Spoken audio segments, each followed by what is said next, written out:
May I now call upon the President, Dr. Ajeenkya D.Y. Patil, to deliver the presidential address.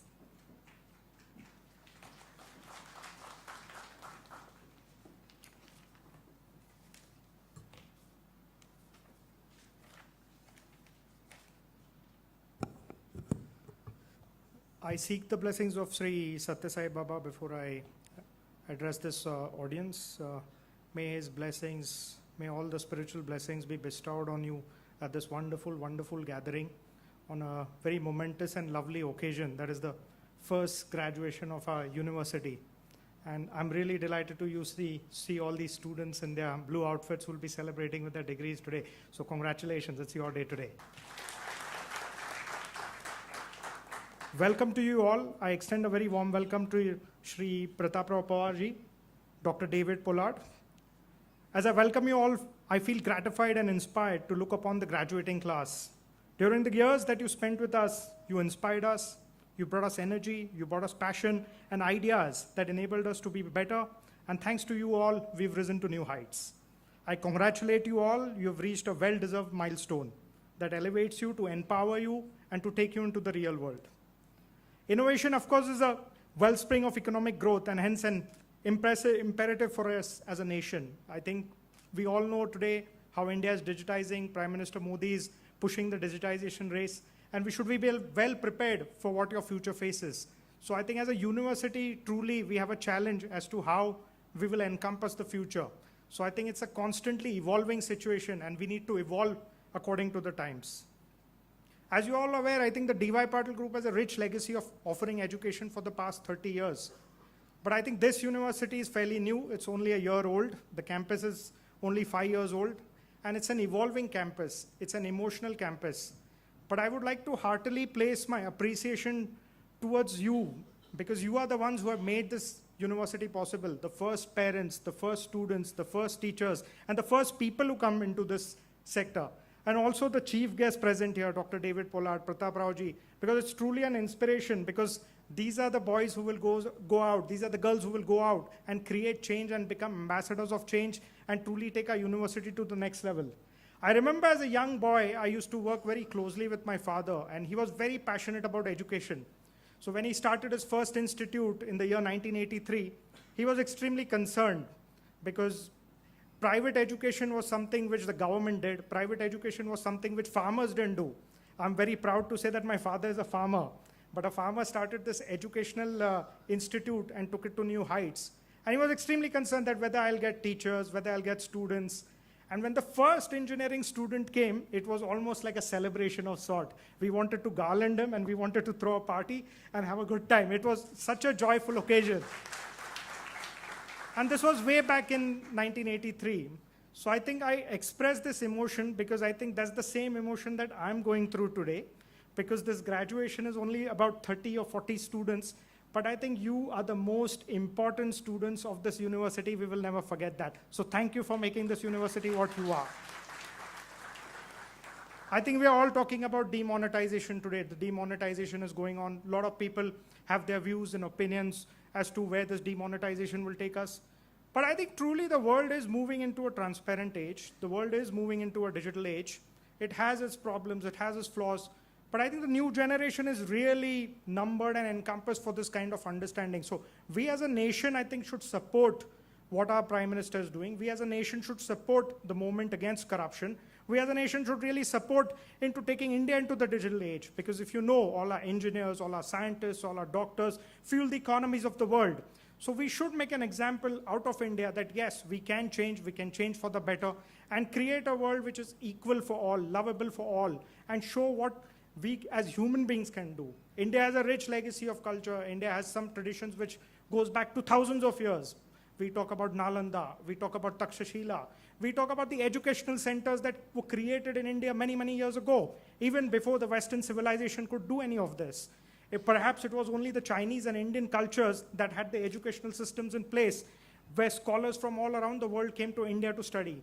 And I think truly, again an era is emerging where India is again becoming buoyant. India is becoming thoroughly understanding about what the world needs. And truly as a nation, as a mass, we can teach the world what we can become and what we can do for the world. So you as youngsters have a very, very important role to play, because I feel there is a little generation gap between our parents and us, and perhaps between me and you as well, because the new generation is extremely wired to technology. They understand technology very well. But you must understand how to use that technology effectively to take your lives further. Not only your lives further, but also the lives of people around you. Because still we are struck with poverty. People in many parts of the world don't get food to eat. There are wars, there's violence. And I think we as individuals have a role to play, that we need to change society. We need to change society for the better good, for the greater good that exists, and not just look at a selfish attitude of how successful we can be. Success should be measured by how happy you can make other people's. And I think it's very important to do that. It's your graduation day, and I'll spend a little more time talking about you, because I know you've seen the campus grow. The new university building, again, is in the making. You've gone through many trials and tribulations. Perhaps it has been a wonderful experience for you, maybe not such a wonderful experience for you. But nevertheless, I'm grateful, the management is grateful, the teachers are grateful, and this entire university is grateful to the parents and students who study here. Because truly, you have shown the confidence to be in this university. And I promise you, we assure you at this dais, that this will be one of the world's best university. It's only a matter of time. I think when our Vice Chancellor spoke about innovation, I think we truly are trying to create an innovative society here. We have the Honorable Dilip Chhabri amongst us, who heads the Automobile Design School. And I think we have some outstanding individuals who are really focused on trying to get creativity into this organization. And when you get such passionate people into the education sector, then I think education doesn't become just about getting a degree, but it becomes about gaining knowledge, about understanding what you really are. So what we want to do here is really get students into this university, not think that they're students, but it should be an experience for them. It should be like they're coming in and having a good time here. And the new university building also, you see, we've placed bean bags, the concept of classroom, slowly we are getting away with. We are putting in video conferencing lectures. We are networked with companies like EdXL.